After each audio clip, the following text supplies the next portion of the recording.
Hi folks, Vipin here with another general awareness video, and with this video we'll be talking about whether retail in India can survive only if the companies happen to be cash rich.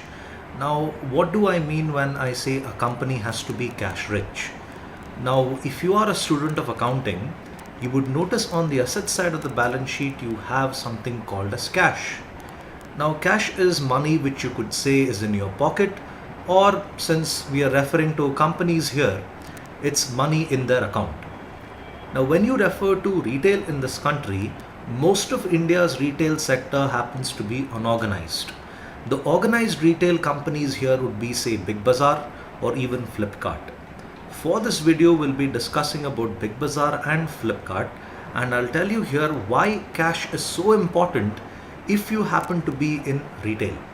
My belief is that you cannot survive in retail without having a large amount of money in your bank.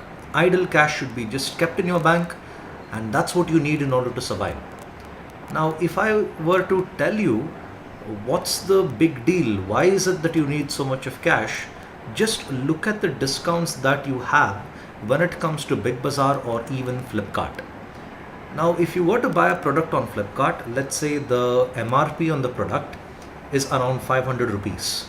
But Flipkart is able to deliver this to you for just around 400 rupees. And when I say deliver, they will have the book or the product being delivered right to your doorstep. And they don't charge you anything for that. Now, in this case, how is the company going to absorb the loss of 100 rupees that they just made? I'm sure even though they are buying these products in bulk, they don't have such a big margin wherein they can give continuous discounts to people. I even remember this case wherein when I bought the Batman graphic novels on Landmark, they were giving it at 60% off.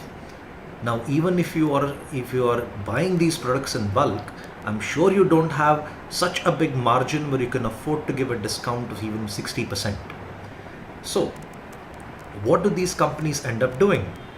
Now, if I have given a product at 400 rupees, when the actual price of that is 500, you as a customer are going to be extremely happy. But a company like Flipkart, what are they going to do? Reduce 100 rupees from their cash account, you could say. Now, you can imagine this being done for almost every product that is being sold on the company's website. I recently bought a Sennheiser headset. The MRP on that in Bangalore, I checked in Channel 9, was around 2,500 rupees. The same Sennheiser headset was being sold in Flipkart for little over 2,000 rupees. So they're effectively giving me something around, say, 500 rupees discount. And what are they doing with that loss? They will not show that in their accounting reports.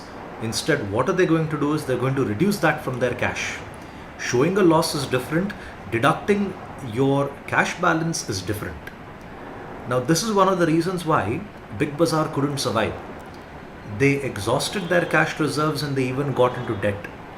Kishore Biyani is the founder of the Big Bazaar group, Future Group.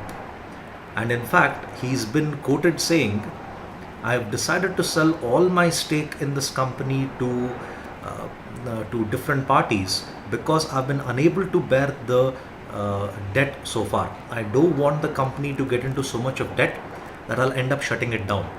So let me sell it off to someone else and have someone else manage this. Even an institution like Future Group burned through their cash very quickly and eventually had to get into debt. Now, that's the problem with retail. The same thing for Flipkart. As you can see there in the headline, it says around $160 million of extra funding Flipkart got in the year 2013. Now, apart from that, another 550 million has already been given. The company is getting funding through different phases because they're burning through their cash reserves pretty quickly. Now, it's not really bad management, you could say, that's causing this. Now, one of the reasons why the company does that is because they want to have customers keep coming back. That's one of the reasons why I shop on Flipkart more than any other place. In fact, that's the objective for giving big discounts. Now, When you go about doing this, there's even a threshold as to how long you could go about doing this. Exceed that limit, and the company will eventually get into debt. Now, what happens if you get into debt? It's not really a big deal, but the problem comes in only if you're unable to repay it. That's what happened with Big Bazaar, and Kishore Biyani was clever enough to sell it to one half of his stake to Aditya Birla Group, and the remaining stake which he had to an unnamed French private equity fund. So that's what could happen in fact. So like I said, my opinion is that in India, if you want to survive in retail, better have a large amount of cash in your account, and with each discount you give, you better start reducing your balance there, and hopefully you'll be able to survive in the long run. I hope you guys understood this video. Thank you for your time. Have a nice day.